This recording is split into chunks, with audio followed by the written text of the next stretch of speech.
اور سب سے اہم بات یہ کہ آج کی تعلیم طالب علم کو زندگی سے مربوط کرنے میں بری طریقے سے ناکام. ابھی آپ نے حال ہی میں چند ماہ پہلے پڑھا ہوگا کہ ایک بچہ نیٹ کا ایگزام کوالیفائی کرتا ہے, اتنے مارکس لے کر آتا ہے کہ اب اس کا ایڈمیشن میڈیکل کالج میں ہونا طے ہے. مارکس کا تحفہ اپنے والدین کی اور رشتہ داروں کی خدمت میں پیش کر کے خودکشی کر لیتا ہے. آپ یہی چاہتے تھے نا مجھ سے کہ میں نیٹ کوالیفائی کر لوں, لیجیے میں نے کر لیا, آپ کی خوشی کے لیے کر لیا. زبردستی کی. آپ سمجھتے نا کہ میں نہیں کر سکتا ہوں, میں نے رات دن ایک کر کے جان تو محنت کر کے آپ کی خواہش کو پوری کر دیا, اب مجھے اجازت دیجیے میں رخصت ہو رہا ہوں. اور جو لوگ موجود بھی ہیں, زندگی سے کیا رغبت ہے ان کی, صبح ہوتی ہے, شام ہوتی ہے, عمر یوں ہی تمام ہوتی ہے. خود زندگی سے, زندگی بعد موت کے بارے میں تو ہم نہیں بات کر رہے ہیں, یہ جو زندگی ہے 4 دن کی زندگی جسے ہم کہتے ہیں, اس سے بھی رغبت پیدا کرنے میں ہمارا تعلیمی نظام بڑی حد تک ناکام ہو چکا ہے. آپ اکثر لوگوں کو دیکھیے, کسی سروس والے آدمی سے جس کے ریٹائرمنٹ کے لیے چند سال باقی ہیں, مجھ جیسے آدمی سے اگر آپ پوچھیں یہ کیسے گزر رہی ہے, ہاں گزر رہی ہے, کٹ رہی ہے, اتنی تو گزر گئی, اب تھوڑی سی رہ گئی, وہ بھی گزر جائیں گی. بڑی ٹھنڈی ٹھنڈی سانسیں لے کر لوگ زندگی سے متعلق ایک طرح سے مایوسی کا اظہار کر رہے ہیں. یہ تعلیمی نظام زندگی اور اس کی نعمتوں کو اجاگر کرنے میں اس معنی میں ناکام ہو گیا ہے کہ وہ لوگ جو IAS آفیسر بن رہے ہیں, وہ لوگ جو بہت کامیاب ترین لوگ بن رہے ہیں دنیا کے, جیسے انڈین فیملی, ایک لڑکا نوجوان وہ امریکہ جاتا ہے, وہاں جانے کے بعد اسٹرگل کر کے جاب حاصل کرتا ہے, جاب حاصل کرنے کے بعد رشتہ تلاش کرتا ہے, اتفاق سے ایک انڈین فیملی میں وہیں اس کی شادی ہو جاتی ہے, بہت اچھی لائف, بنگلہ خرید لیا, کار خرید لی, بالکل ویل سیٹلڈ. اچانک جو بھی وجوہات ہیں اس کی وجہ سے جاب چلا جاتا ہے, ریسیشن کی وجہ سے جاب چلا گیا. آپ لوگوں نے اخبار میں ضرور پڑھا ہوگا یہ. اور جاب چلا گیا, پھر انہوں نے اپنے مکان کو کرائے سے اٹھا دیا, چھوٹے سے مکان میں جا کر رہ گئے, پھر دیکھا کہ اخراجات پورے نہیں ہو رہے ہیں, پھر ایک اسٹیج ایسی آئی کہ اپنے چھوٹے چھوٹے 2 بچوں کے ساتھ کپل نے خودکشی کر لی. یہ آپ لوگ اپنی جاگتی آنکھوں سے اس طرح کے مناظر کو ایک کے بعد ایک دیکھ رہے ہیں. تو کیا زندگی کا یہی ایک مقصد باقی رہ گیا ہے کہ جاب اگر رہے گا تو سب کچھ, اور جاب اگر نہیں ہے تو کچھ نہیں کر سکتا انسان؟ ایک مثال کے طور پر میں اگر دوں آپ کو تو اس طرح سے کہہ سکتا ہوں کہ بامبے کے مضافاتی علاقے میں ایک دیہات میں ایک بچہ پتنگ اڑا رہا تھا, اور پتنگ اڑاتے اڑاتے اس کی نظر پڑی کہ سامنے سے ایک پتنگ کٹ کر آ رہی ہے. تو اس کے اندر ایک جذبہ پیدا ہوا کہ کاش میں اس پتنگ کو بھی حاصل کر لوں. بڑی اچھی خوبصورت پتنگ تھی, بڑا سائز تھا, جو بھی تھا. تو دھاگے کی چرخی جو بچہ پکڑا ہوا تھا اپنا دوست, اس کے ہاتھ میں وہ ڈور دے دیتا ہے اور کہتا ہے کہ میں اس پتنگ کو لے کر آتا ہوں, اور دوڑ لگاتا ہے. اب پتنگ پر نظر ہے, تیز دوڑ رہا ہے, راستے میں جو بھی ٹریفک ہے اس پر نظر نہیں ہے. اچانک چوراہے تک پہنچ جاتا ہے, ایک کار ادھر سے آ رہی ہے, یہ بھی برق رفتاری سے دوڑ رہا ہے اور کار بھی برق رفتاری سے آ رہی ہے. کار ڈیش دے دیتی ہے اور بچے کی آن دا اسپاٹ وہاں پر ڈیتھ ہو جاتی ہے. اگر غور کر کے دیکھیں تو کیا بچے کی زندگی اس پتنگ کی قیمت سے بھی زیادہ سستی تھی جو اس نے اس پتنگ کے لیے دے دی؟ نہیں. ظاہر ہے کہ انسانی جان تو بڑی قیمتی ہے, لیکن پھر اس نے وہ جان کیوں دے دی؟ کیونکہ وہ اپنی زندگی کی قیمت نہیں جانتا تھا.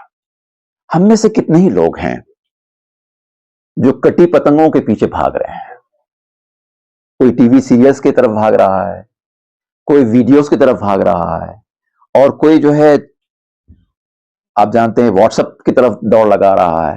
جو اللہ تعالیٰ نے زندگی کا تحفہ عطا کیا ہے اس کی کیا قدر و قیمت ہے, اس کا احساس نہیں ہونے کی وجہ سے ہم الگ الگ کٹی پتنگوں کے پیچھے دوڑ رہے ہیں.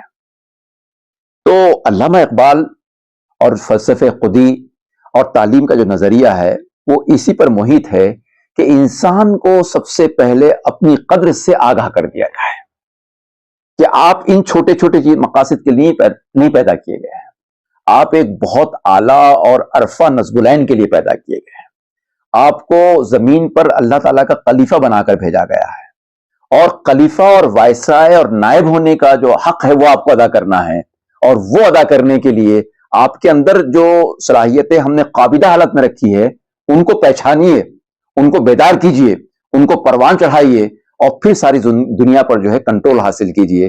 یہ جو نظریہ ہے میں سمجھتا ہوں کہ یہ اپنے آپ میں بڑا ہی حرکیاتی اور ڈائنامک قسم کا نظریہ ہے جس کے بہت گہرائی سے مطالعہ کرنے کی ضرورت ہے۔ میں نے وہ مثال بھی دی تھی کہ جس میں شاعر کہتا ہے کہ باغ بہشت سے مجھے حکم سفر دیا تھا کیوں، کارے جہاں دراز ہے اب میرا انتظار کر۔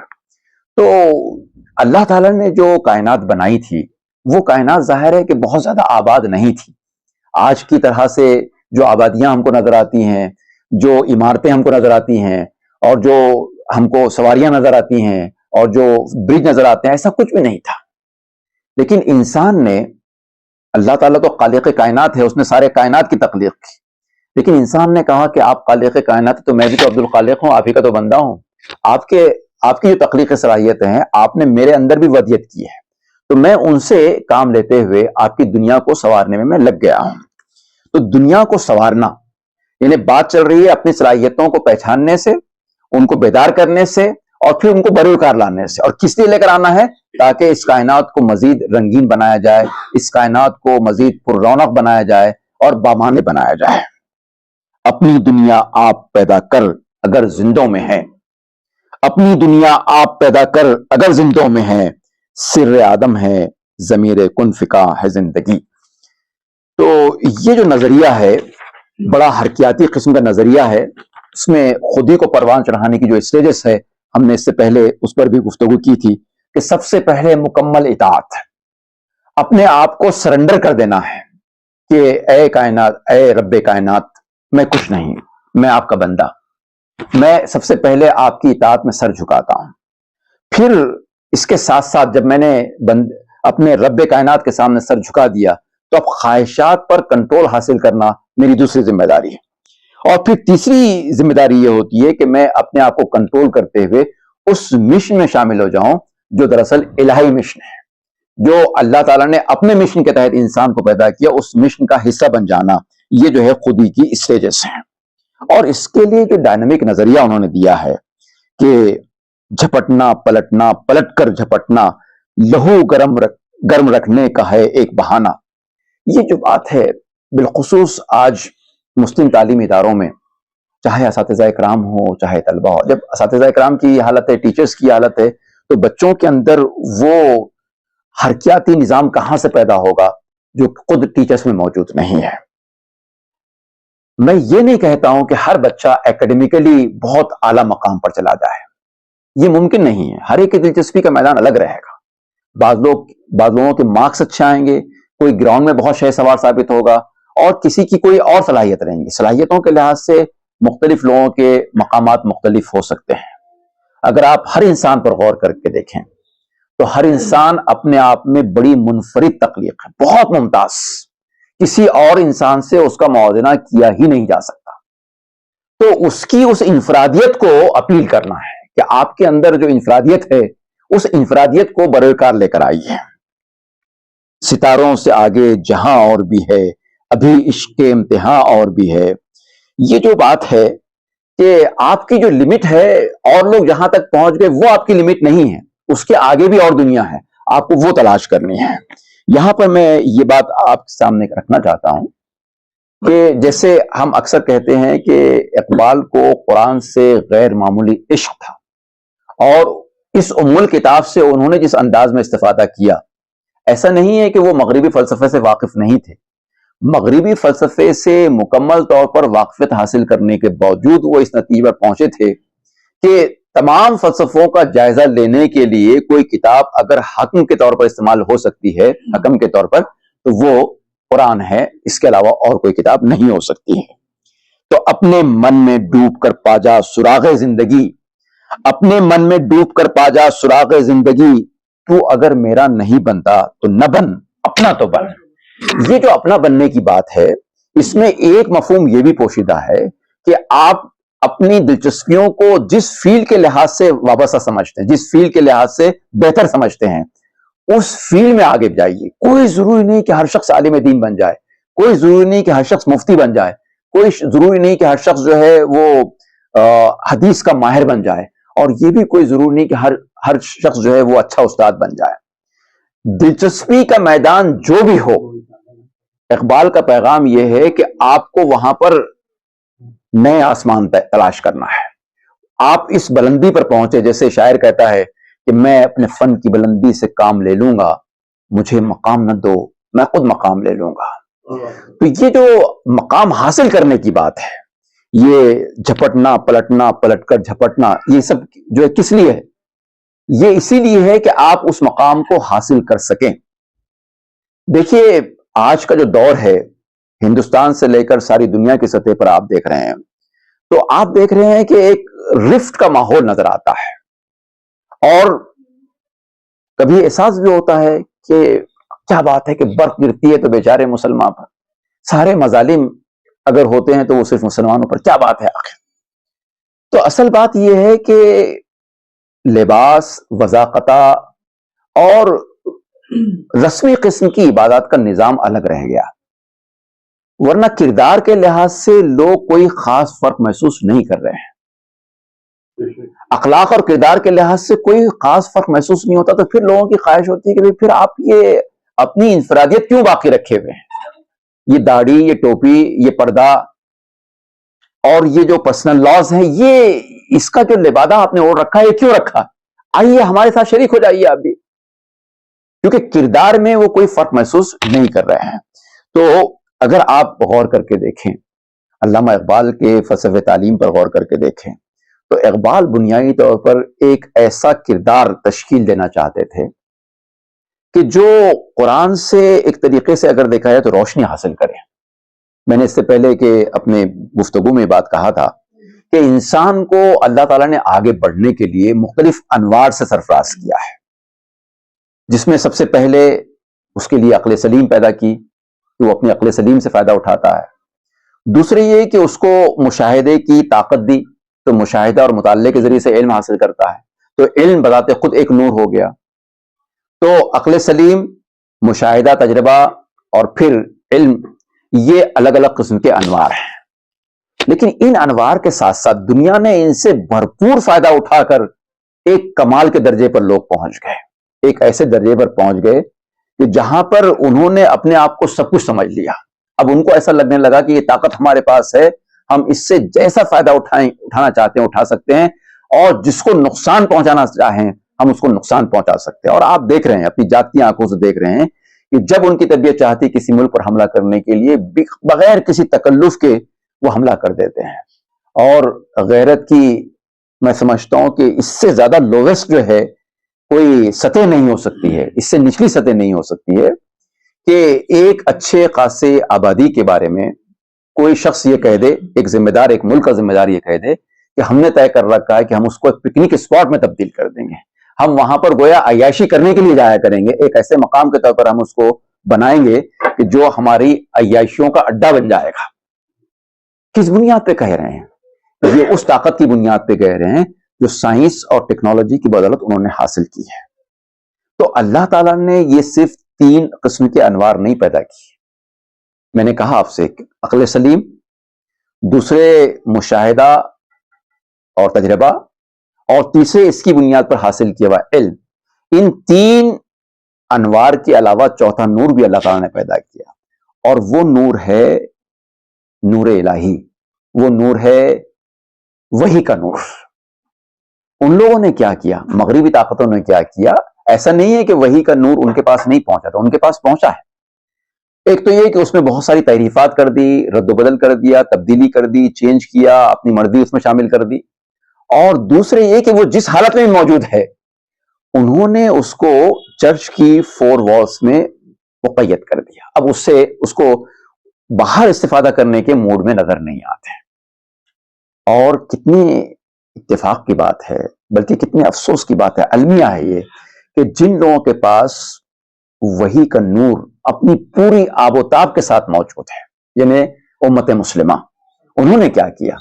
انہوں نے اس کو جزدانوں بند کر دیا اور اب کتاب ثواب بنا کے رکھ دیا، اور وہ 3 انوار جس پر یہ چوتھا نور بہت زیادہ زور دیتا ہے، ان 3 انوار سے تو آج بہت دور کا بھی تعلق نہیں ہے۔ تعلیم جو حاصل کر رہے ہیں، میں معذرت خواہ ہوں یہ کہتے ہوئے، ہمارے بچے جو تعلیم حاصل کر رہے ہیں وہ تعلیم حاصل نہیں کر رہے ہیں، وہ صرف امپلائبلٹی اسکل سیکھ رہے ہیں کہ اس کی مدد سے میں روزگار حاصل کر سکوں۔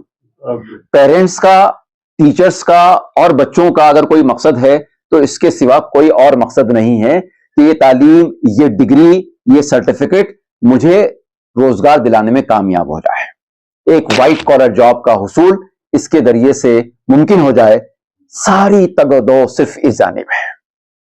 تو کتاب الہی سے استفادہ کرتے ہوئے، اس چوتھے نور سے استفادہ کرتے ہوئے، پہلے 3 انوار پر قابو پاتے ہوئے اس موقف میں آنا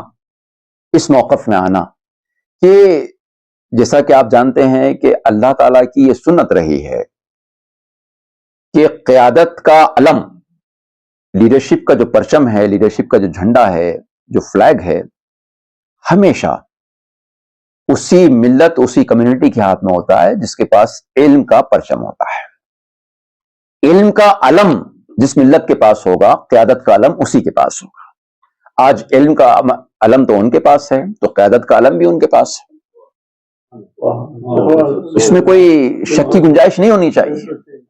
ہمارے پاس، ہم بڑے فخر کے ساتھ کہتے ہیں کہ ہمارے قرآن کی پہلی آیت ہی اقرا سے شروع ہوتی ہے، پڑھو۔ تو تعلیم پر جو زور دیا گیا ہے اور تعلیم کے جو معنی اور مفاہیم بیان کیے گئے ہیں، گویا ہم نے تو اس سے اپنا تعلق جو ہے بالکل قطع کر کے رکھ دیا ہے، توڑ کے رکھ دیا ہے، کوئی تعلق ہی نہیں ہے اس سے۔ آپ دیکھیے کہ وہی سے تعلق کو بہت ہی لمیٹڈ سمجھنے کے باوجود علم سے گہرا تعلق انہوں نے کیسا بنا لیا، اس حد تک بنا لیا کہ اب جیسے میرے پاس یہ موبائل ہے، آج سے تقریباً 6 مہینے پہلے، 8 مہینے پہلے میرے بچوں نے مجھے خرید کے دیا۔ میں ابھی تک اس کے سارے فنکشن سمجھ نہیں پایا۔ ظاہر ہے کہ جو نئے بچے ہیں، آج کی جنریشن ہے، چھوٹے بچے ہیں، وہ بہت جلدی سمجھ جاتے ہیں۔ ہم لوگوں کو ایک ٹیکنوفوبیا ہوتا ہے تو بہت جلدی سمجھ بھی نہیں پاتے ہیں۔ تو میں ابھی اس کے فنکشنز کو سمجھنے میں ہی ہوں کہ بچے اشارہ کرنے لگے ہیں کہ بابا اب یہ آؤٹ ڈیٹڈ ہو گیا ہے۔ تو یہ روز آنا جو جدید ٹیکنالوجی آ رہی ہے، خدا را سوچئے کہ کہیں آسمان سے تو نازل نہیں ہو رہی ہے نا، اس کے پیچھے انسانوں کی کوشش ہے۔ کسی کہنے والے نے کیا خوب کہا ہے، وہاں کی دانشگاہیں، وہاں کی یونیورسٹیاں، وہاں کے کالجز عام طور پر شہروں میں نہیں ہوتے ہیں۔ شہر ہے، شہر کے بعد جو ہے ایک نہر بہ رہی ہے، اور نہر کے اس پار ایک تعلیمی ادارہ ہے۔ تو آبزرو کرنے والے نے آبزرو کر کے جو جملہ لکھا، بڑا پیارا جملہ ہے موہن بھائی، years roll by they never cross the bridge۔ برسا برس گزر جاتے ہیں، وہ برج کو کراس نہیں کرتے ہیں۔ جس بچے کا ایڈمیشن ایک پروگرام میں ہو گیا، 3 سال کا پروگرام اگر ہے، اب 3 سال کے لیے وہ یونیورسٹی کیمپس میں ہے۔ جب میں اپنے طلباء کے سامنے یہ بات رکھتا ہوں تو وہ سوچتے ہیں سر ویسے تو ان کے پاس تو ساری فیسلٹیز ہوں گی، فلم بھی وہیں پر ہوں گی، ساری چیزیں وہاں پر، تو ان کو باہر آنے کی ضرورت بھی نہیں ہے۔ یعنی ہمارا ذہن وہیں پر کام کر رہا ہے۔ ہاں ٹھیک ہے، ساری سہولتیں وہاں پر موجود ہیں، اور اس میں بھی کوئی شک نہیں کہ وہ ان ساری فیسلٹی سے استفادہ بھی کرتے ہیں، لیکن جو لوگ باہر رہ کر آ چکے ہیں وہ لوگ اس بات کی گواہی دیں گے کہ ہفتے میں 5 دن، اور 5 دن کی جو کارکردگی ہے، ہم 7 دن بھی کام کر کے وہ کارکردگی اور وہ آؤٹ پٹ ہمارے پاس نہیں ہے۔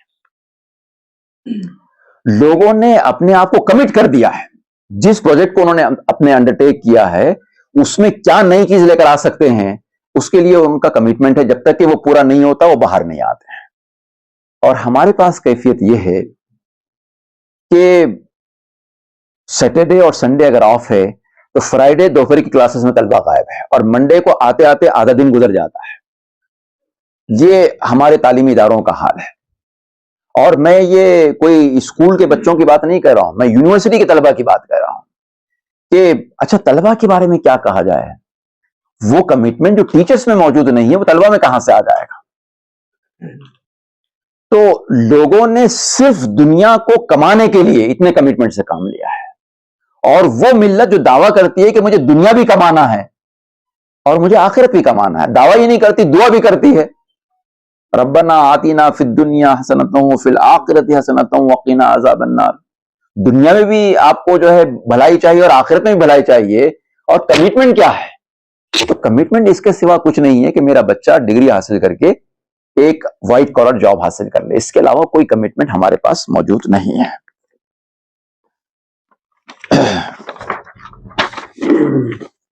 ٹیچرز کے بارے میں یہاں تفصیل سے گفتگو نہیں کرنا چاہوں گا, اس لیے کہ بنیادی فلسفے سے اس کا تعلق بھی نہیں ہے, لیکن پچھلی مرتبہ ہم نے اس پر گفتگو کی تھی اور میں نے ایک ریفرنس کے طور پر کہا تھا کہ دل سے جو بات نکلتی ہے اثر رکھتی ہے, پر نہیں طاقت پرواز مگر رکھتی ہے.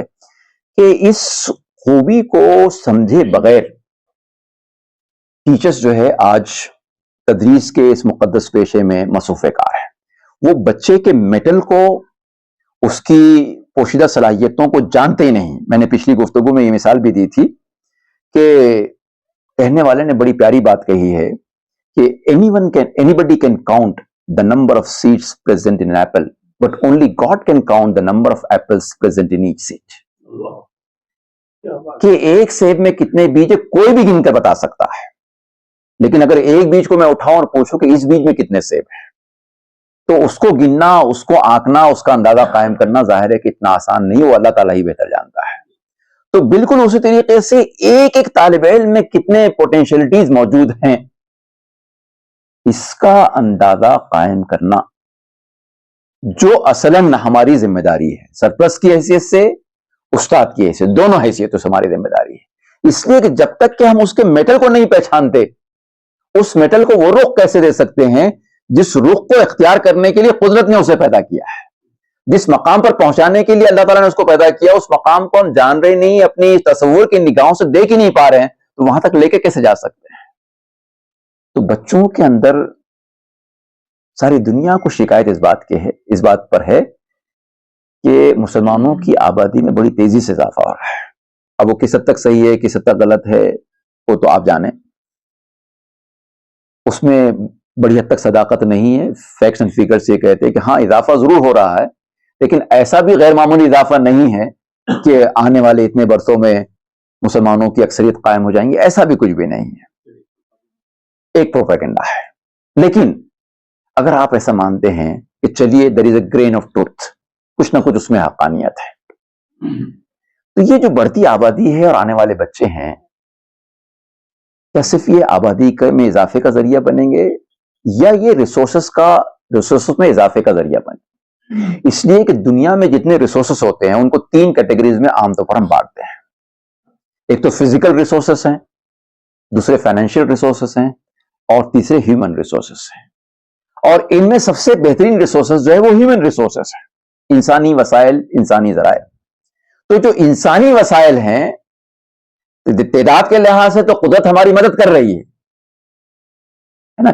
کتنی قومیں ایسی ہے کہ جہاں پر جیسے پارسی قوم میں اس وقت سب سے بڑا سوال یہ ہے کہ کیا پارسی قوم ہندوستان سے آبادی وہ ختم ہو جائے گی, اس لیے کہ آبادی مسلسل کم ہونے لگی. ایک سوال ہے ان کے پاس, پارسی دانشوروں کے پاس یہ سوال ہے کہ اس آبادی کو کس طریقے سے, ایک طریقے سے اس کی اسٹیبلٹی کو برقرار رکھا جائے, کم از کم جتنے لوگ ہیں اتنے برقرار رہیں. ایک سوال ہے ان کے پاس. لیکن فطری طور پر جس ملت اسلامیہ کے پاس ایک اضافے کی گنجائش دکھائی دے رہی ہے, اس کو ہم نے کس حد تک فروٹفل بنانے کا عمل شروع کیا ہے. ظاہر ہے کہ تعلیم سے بہتر تو کوئی ذریعہ نہیں ہو سکتا اس کے لیے, اور تعلیم کو استعمال کرنے کے سلسلے میں ہم اس وقت تک کامیاب نہیں ہو سکتے جب تک کہ اس حقیقت کو ہم پہچان نہ لیں کہ ہر بچہ جو ہے وہ اپنے آپ میں بے مثال ہے.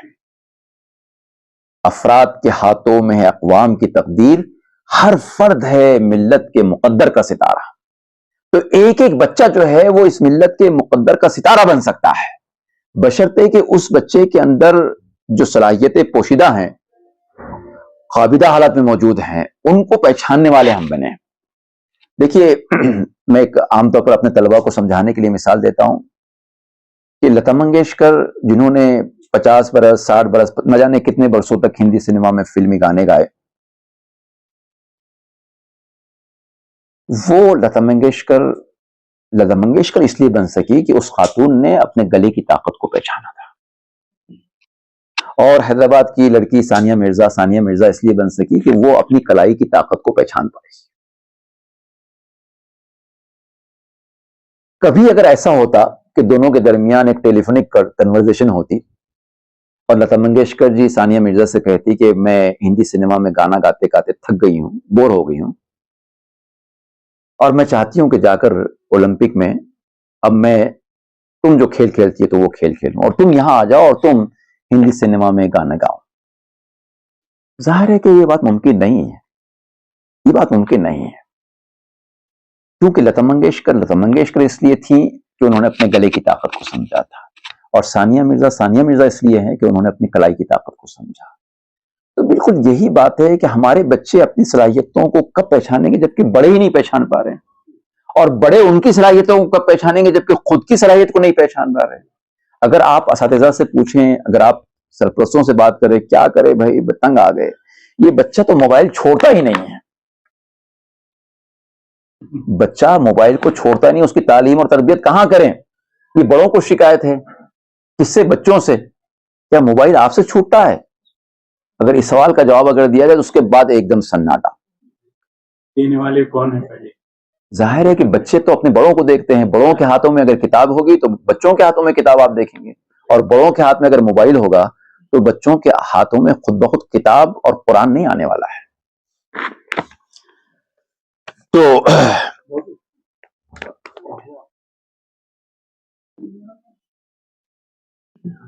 وہ طالب علم کو بہت ہی ایکٹیو ریسیپینٹ بنانا چاہتے تھے، ایک پیسیو ریسیپینٹ نہیں بلکہ active participant in the process of education. تعلیم کا جو عمل ہے اس عمل میں طالب علم کا ایک فعال کردار جو ہوتا ہے، اگر آپ علامہ اقبال کے کلام پر غور کر کے دیکھیں تو وہ چاہتے ہیں کہ طالب علم کو ایک فعال کردار اپنے طالب علمی کے زمانے میں لینا سکھانا ہے۔ ظاہر ہے کہ یہ بڑوں کی ذمہ داری ہے، ٹیچرز کی ذمہ داری ہے۔ اور پھر وہ تعلیم جو روحانیت سے دور ہو، اس کے بارے میں کہتے ہیں کہ اللہ سے کرے دور تو تعلیم بھی فتنہ، اللہ سے کرے دور تو تعلیم بھی فتنہ، املاک بھی اولاد بھی جاگیر بھی فتنہ، ناحق کے لیے اٹھے تو شمشیر بھی فتنہ، شمشیر ہی کیا نعرے تکبیر بھی فتنہ۔ وہی ہو رہا آج کل۔ تو نعرے تکبیر کا استعمال بھی ہم کہاں کر رہے ہیں؟ میں نے اس سے پہلے کہ اپنی گفتگو میں بات کہی تھی کہ نہیں چھوڑیں گے نبی کا دامن، نہیں چھوڑیں گے۔ جو قوم اور جس کے نوجوان اور بچے یہ نعرہ لگاتے گزرتے ہیں، کوئی پوچھنے والا پلٹ کر پوچھے تو صحیح کہ ارے نادانو تم نے نبی کا دامن پکڑا ہی کب تھا؟ چھوڑنے کی بات تو بہت دور کی بات ہے، پکڑا ہی کب تھا؟ اگر پکڑے ہوتے تو ایسا نہیں ہوتا کہ ادھر اذان ہو رہی ہے اور ادھر تم آتش بازی کرتے ہوئے تمہارا جلوس گزر رہا ہے، ایسا تو نہیں ہو سکتا تھا۔ تو یہ بات ہے کہ یہ ساری چیزیں کائنات کو مسخر کرنے کی دعوت اقبال ضرور دیتے ہیں، لیکن روحانیت کے ساتھ۔ اور وہ کہتے ہیں کہ روحانیت کے بغیر اگر ہو، اپنے تعلق کو اللہ سے استوار کیے بغیر اگر آپ جو ہے ایک علمی ڈومینیشن حاصل کرنے کی، غلبہ حاصل کرنے کی اگر کوشش کرتے ہیں تو ظاہر ہے کہ وہ فتنے سے بڑھ کر کچھ بھی نہیں ہے۔ جیسا کہ ہم مغرب اور امریکہ کے ہاتھوں اس وقت دیکھ رہے ہیں کہ ان کے پاس جو سائنس کی طاقت ہے، ٹیکنالوجی کی طاقت ہے، اس کا استعمال، اس میں کوئی شک نہیں کہ 98% انہوں نے بہت صحیح استعمال کیا۔ آج ساری انسانیت ان کی ایجاد کردہ، ان کی دریافت کردہ چیزوں سے استفادہ کر رہی، اس میں کوئی شک نہیں، لیکن 2% اس کا غلط استعمال بھی ہے، اور وہ 2% میں سمجھتا ہوں کہ اتنا بھیانک استعمال ہے کہ جس میں ہم عراق کی حالت کو دیکھ پاتے ہیں، جس میں ہم افغانستان کے حالات کو دیکھ پا رہے ہیں، جس میں ہم پچھلے 2-2.5 برسوں سے فلسطین کی حالت کو دیکھ رہے ہیں، اور ایک طریقے سے اگر دیکھا جائے دنیا میں ایک طرح کا ٹیرر پیدا کر رکھا ہے. تو وہ ملت جس کے بارے میں یقین ہے اور جس کے پاس قرآن ہے، اور قرآن جو ہے صرف اور صرف اپنی علمی طاقت کا انسانیت کی فلاح و بہبود کے لیے استعمال کرنے کی اجازت دیتا ہے، تو وہ ملت اگر اس میدان میں اگر آگے بڑھتی ہے. میں مسلسل اس بات پہ غور کر رہا ہوں اور میں سمجھتا ہوں کہ یہ مناسب موقع ہے کہ میں آپ کی نظر یہ بات کروں کہ وہ دور گیا کہ جب کہیں کوئی چیز کی ایجاد ہوتی ہے، دریافت ہوتی ہے، کوئی نئی تحقیق سامنے آتی ہے تو ہم کہتے ہیں کہ کوئی خاص بات نہیں، 1400 سال پہلے ہمارے قرآن شریف میں یہ تو موجود ہے. پھر ہم یہ بھی کہنے لگتے ہیں کہ قرون اولیٰ کے مسلمانوں نے کیا عظیم الشان کارنامے انجام دیے، اور ان کی لکھی ہوئی کتابیں صدیوں تک ٹیکسٹ بک کے طور پر پڑھائی گئیں. ہم آپس میں بول کر خوش ہو لیتے ہیں، لیکن دنیا، آج کی دنیا اس کو ریکگنائز کرنے کے لیے بھی تیار نہیں. انہوں نے جن کو ریکگنائز کرنا تھا ریکگنائز بھی کیا، اور جن کو ایکسپلائٹ کرنا تھا ان کو ایکسپلائٹ بھی کیا، ان پر اور لوگوں نے اپنی اپنی عمارتیں کھڑی کر دی، اس لیے کہ وہ تسلسل باقی نہیں رہا. وہ علمی کارنامے جو ہمارے اسلاف نے انجام دیے تھے، اس کے بعد ہم خواب خرگوش میں مبتلا ہو گئے. تسلسل نہیں ہونے کی وجہ سے آج وہ کسی اور کی میراث بن گئی، اور ہم ایک طریقے سے دیکھا جائے تو یتیمی اور قسم پرسی کے عالم میں اس وقت اپنی زندگی گزار رہے ہیں. تو ضرورت اس بات کی ہے کہ خلوص دل کے ساتھ، میں نے جیسا بھی عرض کیا آپ سے کہ صرف یہ کہہ دینا کافی نہیں کہ 1400 سال پہلے یہ چیز قرآن میں موجود تھی. ابھی قرآن میں دنیا میں قیامت تک جتنی ایجادات ہوگی، جتنی دریافتیں ہوں گی، جو تحقیقات سامنے آئے گی، ان سب کا محور اور منبع قرآن موجود ہے. تو آج جو بات میں آپ سے کہہ رہا ہوں، آپ تھوڑا غور فرمائیں. جسارت کر رہا ہوں کہ ضرورت اس بات کی ہے کہ آپ کسی اور کا کریڈٹ لینے کی کوشش نہ کریں کہ یہ آپ نے آج ایجاد کیا، ہمارے پاس 14 سال پہلے موجود. آج جو آپ کے پاس قرآن شریف موجود ہے، آپ اس سے آغاز کر کے دیکھیں. آپ دیکھیں کہ یہاں پر آپ کو کیا کیوز مل رہے ہیں، کون سے اشارے مل رہے ہیں، کیا رہنمائی حاصل ہو رہی ہے.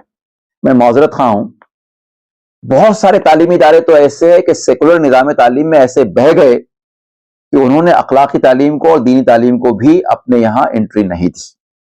اور ہمارے مخصوص تعلیمی اداروں میں اگر ایک سبجیکٹ کے طور پر پڑھایا بھی جا رہا ہے تو وہ ایک ایڈیشنل سبجیکٹ ہے، اس کی حیثیت ایک ایڈیشنل سبجیکٹ ہے، اس کا دیگر سبجیکٹ سے کوئی تعلق نہیں. اس کا دیگر سبجیکٹ سے کوئی تعلق ہم نہیں سمجھتے ہیں. ہمارا جو سائنس کا ٹیچر ہے اس کو قرآنیات سے کوئی تعلق نہیں ہوتا، اسلامیات سے اس کا کوئی تعلق نہیں ہوتا. ہمارا میتھمیٹکس کا جو ٹیچر ہوتا ہے وہ میتھمیٹکس کا ایکسپرٹ ہوتا ہے، لیکن اس کا اسلامی تعلیمات سے کوئی، معذرت کے ساتھ، کوئی خاص تعلق نہیں ہوتا. کم از کم ہماری تعلیمی اداروں میں ہمارا جو رویہ آج ہونا چاہیے وہ یہ کہ میں اس کا ایک عنوان دینا چاہتا ہوں. وہ عنوان یہ رہے گا: قرآن سے سائنس اور ٹیکنالوجی کی طرف نہیں، بلکہ قرآن کی روشنی میں سائنس اور ٹیکنالوجی کا سفر. قرآن کی روشنی میں سائنس اور ٹیکنالوجی کا سفر. اگر تعلیمی اداروں کی یہ بنیاد بن جائے، چھوٹا سا ادارہ، ہائی اسکول بھی اگر آپ نے قائم کیا، ظاہر ہے کہ ہم فکر لوگوں کے اداروں کی کوئی کمی نہیں ہے. بہت سارے ہمارے اداروں میں خوشی ہوتی ہے دیکھ کر کہ بچوں کو دینیات یا اسلامک اسٹڈیز ایک سبجیکٹ کے طور پر پڑھایا جا رہا ہے، صورتیں یاد کروائی جا رہی ہیں، بنیادی جو عقائد ہیں ان کی تعلیم دی جا رہی ہے. بہت اچھی بات ہے، لیکن یہ رائٹ ایج ہے کہ یہاں پر بچوں کو قرآن کی حد تک یہ مضبوط پایا ان کو دے دیا جائے، بنیاد فراہم کر دی جائے کہ اب اس کے بعد کا سفر اپنی دلچسپی کے جس میدان میں وہ جانا چاہتے ہیں جائیں، لیکن نور حاصل کرے قرآن سے اور پھر اپنے میدان میں جائیں. اب دیکھیے، سائنس میں عام طور پر ایسا ہوتا ہے کہ ایک ہائپوتھیسس اور ایک مفروضہ لے کر ایک سائنسداں آگے بڑھتا ہے. وہ مفروضہ کبھی ثابت ہوتا ہے لیبورٹری میں اور کبھی ریجیکٹ ہو جاتا ہے. جو لوگ سائنس کے وہ اس بات کی تائید کریں گے. تو وہ مفروضہ جو قرآن کے کیوں کی بنیاد پر، قرآن کے اشارے کی بنیاد پہ آپ نے قائم کیا، کیا وہ مفروضہ کبھی ریجیکٹ بھی ہو سکتا ہے؟ وہ مفروضہ کبھی ریجیکٹ نہیں ہوگا. اب میرے پاس ایک ایسا مفروضہ ہے جس کو میں آگے لے کر بڑھ رہا ہوں، جو صرف پروف ہونا ہے، تو میرا کانفیڈنس لیول اور ایک عام طالب علم کا کانفیڈنس لیول وہ تزلزل کے ساتھ سفر کر رہا ہے کہ میرا پوسٹولیٹ، میرا ہائپوتھیسس پروف بھی ہو سکتا ہے اور ڈس پروف بھی ہو سکتا ہے، اور اس کے مقابلے میں میرا پوسٹولیٹ جو میں نے قرآن سے حاصل کیا ہے، اس کے ریجیکشن کا کوئی سوال نہیں ہے. تو کیا میرا کانفیڈنس لیول ویسا ہی ہوگا؟ نہیں ہوگا. یقینی طور پر میرا کانفیڈنس لیول بہت ہائی ہوگا. تو اس ہائی کو، ہاں یہ بات ممکن ہے کہ کیوں کو سمجھنے میں مجھ سے غلطی ہو سکتی ہے کیونکہ میں قرآن کا ماہر تو نہیں ہوں، یا اس کیوں کو ثابت کرنے کے لیے ہو سکتا ہے کہ میں جو طریقہ اور اسٹریٹجی اور جو میتھولوجی میں استعمال کر رہا ہوں اس میں کوئی غلطی ہو سکتی ہے، یا ہو سکتا ہے کہ میری عمر کم پڑ جائے، لیکن وہ کیوں تو غلط نہیں ہو سکتا ہے. تو آج ہمارے تعلیمی نظام کا، ہمارے تعلیمی اداروں کا، ہمارے اساتذہ کا، ہمارے طلباء کا، ان کی کوششوں کا جو محور ہے میرے نزدیک اقبال کے فلسفہ تعلیم کی روشنی میں، وہ یہ ہونا چاہیے کہ وہ قرآن کی ایک ایک آیت پر غور کریں اور یہاں سے کیوں حاصل کر کے اپنے ریسپیکٹو میدان میں یہ نہیں کہتا ہوں کہ اسی میدان میں آگے بڑھی. کسی کا انٹرسٹ اگر فزکس میں تو فزکس میں آگے جائے گا، کسی کا انٹرسٹ اگر پولیٹیکل سائنس میں تو پولیٹیکل سائنس میں آگے جائے گا، کسی کا انٹرسٹ لینگویج میں تو لینگویج میں آگے جائے گا. لیکن کیوں اگر یہاں سے حاصل کرتا ہے، اشارہ یہاں سے حاصل کرتا ہے، رہنمائی یہاں سے حاصل کرتا ہے، دنیا کو بولنے کی ضرورت نہیں کہ فی الحال میں نے اشارہ کہاں سے حاصل کیا، پہلے میں اپنا سفر مکمل کروں، اور جب میں کامیابی کے اس معراج پر پہنچ جاؤں تو وہاں اعلان کروں کہ لوگوں آج جس مسجد پر میں پہنچا ہوں اس کی روشنی میں نے قرآن سے حاصل کی. جب یہ پیشکش میں لوگوں کے سامنے کروں گا تو ظاہر ہے کہ پھر دنیا کو میری بات کو ریکگنائز کرنا ہی پڑے گا، اس کے علاوہ اور کوئی چارہ کار نہیں رہے گا.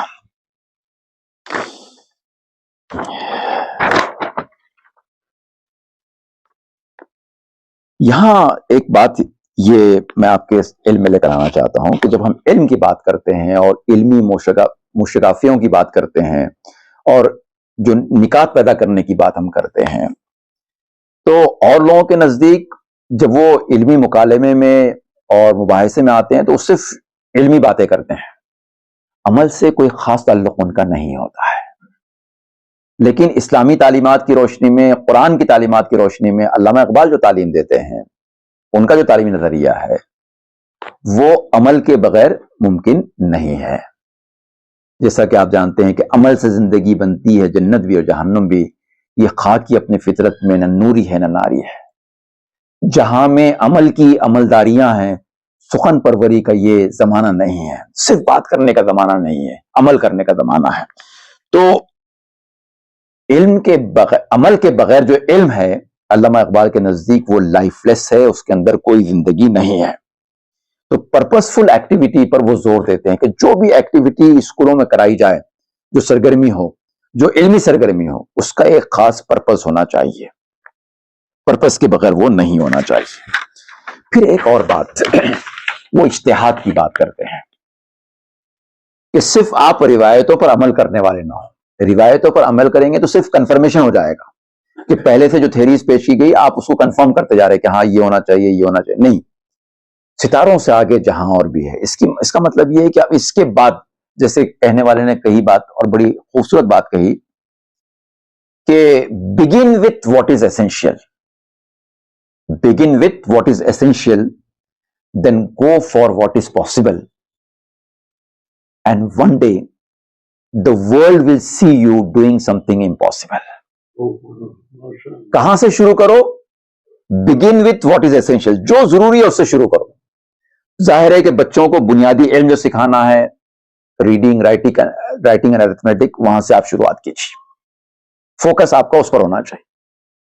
پھر آپ دیکھیے کہ اور کیا کیا پاسبلٹیز ہیں.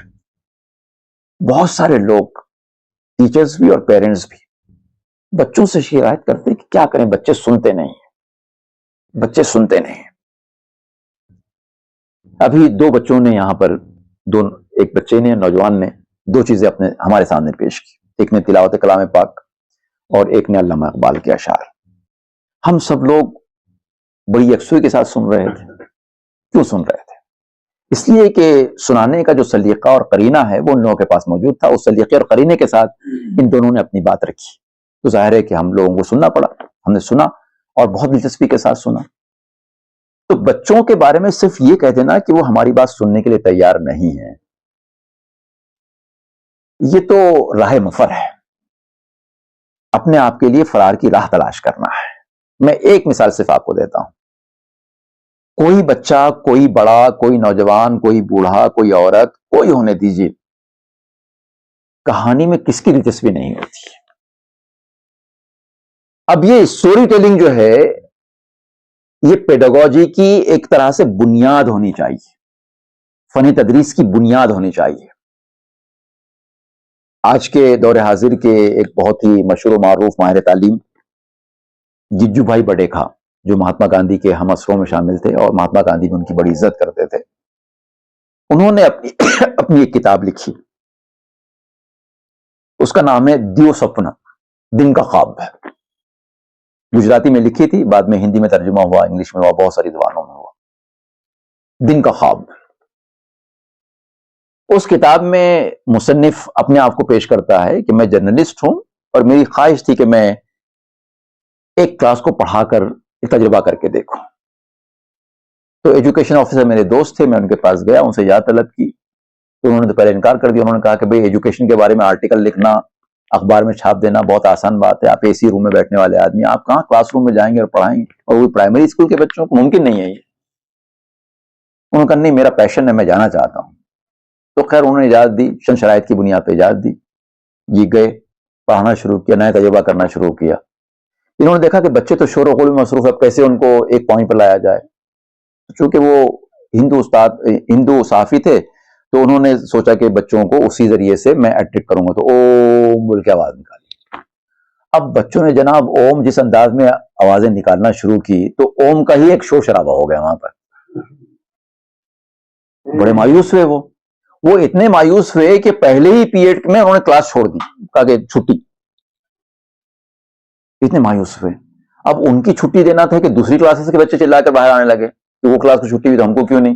پورے اسکول میں ایک شور و غل ہو گیا.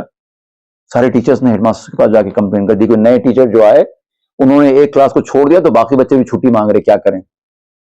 ہیڈ ماسٹر ان پر ناراض ہو گئے کہ یہ کیا طریقہ ہے، آپ نے آتے کے ساتھ یہ اسکول کی ڈسپلن خراب کر دی، یہ کر دیا، وہ کر دیا. خیر معذرت کی. اب سوچا کہ کیا کروں، ان بچوں کو میں کیسے کنٹرول میں لے کر آؤں. دو تین چیزیں ان کے ہاتھ آئیں. ایک تو یہ کہ سارے بچوں کی دلچسپی ہوتی ہے کہانی سننے میں. دوسرے یہ کہ بچے کو اگر موقع مل جائے کہ میں کوئی نظم سنا سکوں تو اس کی کوئی خوشی کی انتہا نہیں رہتی. صحیح کروں جناب میں. اور تیسری بات کہ کلاس روم میں آئیڈیل باتیں پڑھنے سے زیادہ ان کو لگتا ہے کہ فیلڈ میں جانا چاہیے. باغ میں کیا ہو رہا ہے، پرندے کیسے چہچہا رہے ہیں، تتلیاں کیسے اڑ رہی ہیں، اس میں بدل دلچسپی ہوتی. تین چیزیں ان کے ہاتھ آ گئی. بس وہ تین چیزیں کیا ہاتھ آ گئی، سارے بچے ان کے ہاتھ آ گئے. کہانی سے پہلے بچوں کو کنٹرول کیا، پھر کہا کہ یہاں آپ بور ہوتے ہیں، چلیے باغ میں چلتے ہیں، پارک میں چلتے ہیں، وہاں لے کر گئے. پھر وہاں پڑھانا شروع کیا اور وہ پیڑ پودوں کے ساتھ ساری چیزیں شیئر کرنی شروع کی. اور پھر رفتہ رفتہ جو ہے کلاس روم کی طرف راغب ہوئے، یہاں تک کہ ایک ٹرم پورا جو ہے، فرسٹ ٹرم پورا وہ ایسی ایکٹیویٹیز میں چلا گیا اور سلیبس کا ایک حصہ بھی نہیں ہوا. تو ہیڈ ماسٹر نے شکایت کی کہ آپ کو سال کے آخر میں، اس زمانے میں سیمسٹر سسٹم تو نہیں تھا، اینوئل سسٹم تھا، سال کے آخر میں جو امتحان ہوگا آپ کے بچوں نے کامیاب ہو کے بتانا ہے. ان کو بھی فکر ہوئی. لیکن اب بچے اتنے کنٹرول میں آ چکے تھے کہ اب ایک ٹاپک کو پڑھانے کے لیے دوسرے ٹیچر کے لیے ایک ہفتے کی ضرورت تھی تو یہ ایک پیریڈ میں اتنا کام ہو جاتا تھا، اس لیے کہ بچے ان کے اشاروں پر کام کر رہے تھے. تو کیا یہ ٹیکنالوجی یا یہ ٹیکنیک جو انہوں نے پیش کی یہ کسی خاص طبقے کے بچوں کے لیے کہ سب کے لیے؟ تو سب کے لیے عام ہے. ہمارے اسکولوں میں ہم اگر واقعتاً ان کا رشتہ جوڑنا چاہتے ہیں قرآن سے، اور ہم چاہتے ہیں کہ ایک ایسی اسٹیج پر لے کر آئیں کہ وہ قرآن سے روشنی حاصل کر کے سائنس اور ٹیکنالوجی اور اپنے دلچسپی کے میدان کا سفر کریں، تو ظاہر ہے کہ بچوں کو سب سے پہلے ان پر گرفت حاصل کرنا جسے کہا جاتا ہے کہ when 3H unite together expect a miracle، کہ جب 3H مل کر کام کریں تو آپ ایک میرائکل کی، ایک کرشمے کی امید کر سکتے ہیں۔ وہ 3H کون سے؟ سب سے پہلے ہینڈس، یعنی فزیکل انوالومنٹ، کہ بچہ فزیکلی آپ کے ساتھ انوالو ہو جائے، اس کی دلچسپی باہر دیکھ رہا نہیں ہونا چاہیے، وہ مکمل طور پر کلاس روم میں رہے۔ پھر ہیڈ، دوسرا ایج مطلب ہیڈ، انٹلیکچولی آپ کے ساتھ ہو، اور تیسرا ایج جو ہے وہ ہے ہارٹ، ایموشنلی آپ کے ساتھ ہو جائے۔ when 3H unite together expect a miracle، پھر تو آپ ایک میرائکل کی امید کر سکتے ہیں۔ تو تینوں ایچ پر جب آپ نے گرفت حاصل کر لی، بچوں کے تینوں ایچ پر قبضہ کر لیا، پھر تو آپ جو چاہیں ان سے کام لے سکتے ہیں۔ پھر آپ کو جو ہے انسٹرکشن دینے کی اور مارکس اور گریڈ کا ڈر دکھانے کی کوئی ضرورت نہیں ہے۔ شوقیہ طور پر وہ سب کچھ کرنے لگیں گے جو آپ ان سے کروانا چاہتے ہیں۔ لیکن سوال یہ پیدا ہوتا ہے کہ کیا وہ شوق اور وہ ذوق خود میرے اندر موجود ہے؟ تو اساتذہ کرام کو موٹیویٹ کرنا، یہ جو محفل ہے یہ کوئی عام محفل نہیں ہے۔ اور جناب، آپ جو جناب راشد محمود صاحب ہیں، ان کی سادگی پہ مت جائیے۔ یہ آپ کو کھلا پلا کر اتنی ساری چیزیں جو سنا رہے ہیں، تو سننے جو لگا رہے ہیں تو یہ یوں ہی نہیں لگا رہے، اس کے پیچھے ان کا خاص مقصد مجھے نظر آتا ہے۔ وہ خاص مقصد کیا ہے کہ یہ عوام نہیں، یہ خواص ہے، یہ وہ لوگ ہیں جو سماج کے چنندہ لوگ ہیں۔ یہ لوگ اگر چاہیں تو ان کے کانٹیکٹ میں آنے والے ٹیچرز کو بھی متاثر کر سکتے ہیں، اور نہیں تو کچھ نہیں، سرپرست کی حیثیت سے اپنے بچوں کو ہی موٹیویٹ کرنے والے لوگ ہیں یہ۔ اب آپ کہیں گے کہ صاحب ہم موٹیویٹ کرنے کے علاوہ کیا کر سکتے ہیں؟ تو یقین مانیے کہ بچے کی کامیابی، اگر 100% کامیابی اگر آپ چاہتے ہیں تو 99% تو ٹھیک ہے، ریسپریشن محنت سے آئے گی، لیکن 1% انسپریشن سے آتی ہے، تحریک سے آتی ہے، جوش اور خروش سے آتی ہے۔ وہ جوش جو آپ دلا سکتے ہیں، اور جوش سے آغاز ہوتا ہے ریسپریشن کا۔ وہ جو بعد میں محنت کرنے والا بچہ، اس کا آغاز ہوتا ہے پہلے آپ اس کو انسپائر کتنا کر پاتے ہیں۔ تو a bad teacher complains, a good teacher explains, but the best teacher inspires۔ تو انسپائر کرنے والے تو ہم بن سکتے ہیں، موٹیویٹ کرنے والے تو ہم بن سکتے ہیں، ترغیب دلانے والے تو ہم بن سکتے ہیں، تحریک دلانے والے تو ہم بن سکتے ہیں۔ اللہ تعالیٰ کرے کہ ہم سب کے اندر یہ جذبہ پیدا ہو کہ ہم اپنے سرپرستوں کو، وہ بچے جو اسکولوں میں پڑھ رہے ہیں ان کے والدین کو اور ان کے ٹیچرز کو کم از کم موٹیویٹ کرنے والے بنیں۔ ان کے لیے اگر ہمارے تعلیمی ادارے ہیں تو ہم اپنے تعلیمی اداروں میں ایسا ماحول پیدا کریں کہ جس سے طلباء کا، اساتذہ کا قرآن سے تعلق جڑ جائے، تعلق مضبوط ہو جائے، اور وہاں سے وہ انسپریشن لے کر اپنے اپنے ریسپیکٹو میدان میں ایسا سفر کریں کہ پھر they should become second to none, کہ وہ اپنے میدان میں پھر ان کا کوئی ہاتھ پکڑنے والا نہ ہو، وہ اس مہارت تک پہنچے کہ کوئی ان کا مقابلہ نہ کر سکے۔ جب وہ اس مقام پر پہنچ جائیں گے اور ٹاورنگ ایک طریقے سے اگر دیکھیں لائٹ ہاؤس بن جائیں گے، اور وہاں جا کر اعلان کریں گے کہ آج آپ مجھے اگر لائٹ ہاؤس مانتے ہیں تو میں نے اپنا لائف قرآن سے حاصل کیا تھا، تو پھر میں سمجھتا ہوں کہ یہ اپنے آپ میں ایک مکمل مشن ہو جائے گا۔ واقعی دعوانا الحمدللہ رب العالمین، جزاک اللہ۔